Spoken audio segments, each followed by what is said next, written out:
حضرت محمد رسول اللہ خاتم النبیین صلی اللہ علیہ وآلہ آلہ وصحبہ وسلم کی شان مبارک۔ قرآن مجید کی آیات کی روشنی میں تاجدار ختم نبوت ما کان محمد ابا احد من رجالکم ولکن رسول اللہ وخاتم النبیین وکان اللہ بکل شیء علیما۔ سورۃ الاحزاب 40۔ نہیں ہے محمد خاتم النبیین صلی اللہ علیہ وآلہ آلہ وصحبہ وسلم تمہارے مردوں میں سے کسی کے باپ، لیکن وہ اللہ کے رسول اور خاتم النبیین ہے، اور اللہ ہر چیز کو خوب جاننے والا ہے۔ نبی کریم خاتم النبیین صلی اللہ علیہ وآلہ آلہ وصحبہ وسلم پر اللہ تعالیٰ اور فرشتوں کا درود بھیجنا اور مومنین کو درود و سلام بھیجنے کا حکم۔ ان اللہ و ملائکاتہ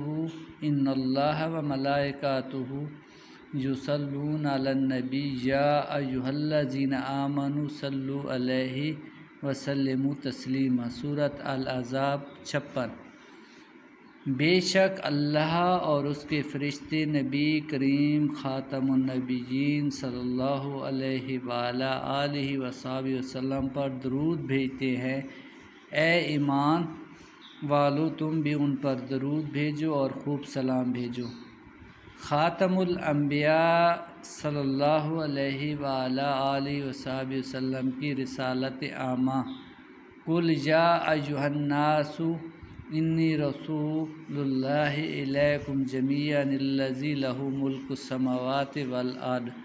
سورۃ الاعراف آیت نمبر 158۔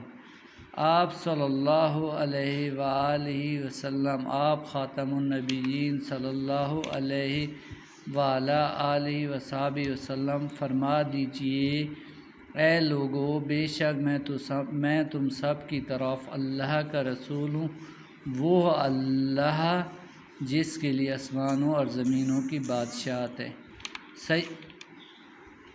سید المرسلین خاتم الانبیاء خاتم النبیین صلی اللہ علیہ وآلہ وصحبہ وسلم اور نور الہی۔ قد جاءکم من اللہ نور و کتاب مبین۔ قد جاءکم من اللہ نور و کتاب مبین۔ سورۃ مائدہ آیت 15۔ یقیناً اللہ تعالیٰ کی طرف سے تمہارے پاس آیا نور اور روشن کتاب۔ حضور اکرم صلی اللہ علیہ وآلہ وسلم خاتم النبیین صلی اللہ علیہ وآلہ آلہ وصحبہ وسلم اللہ تعالیٰ کی نعمت عظمیٰ، اللہ تعالیٰ کا اس نعمت پر احسان جتلانا۔ لقد من اللہ علی المؤمنین اذ بعث فیہم رسولا من انفسہم۔ سورۃ آل عمران آیت 164۔ آیت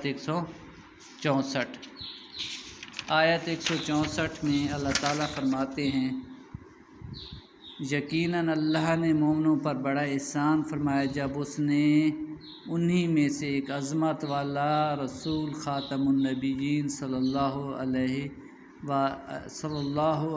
وآلہ آلہ وصحبہ وسلم بھیجا۔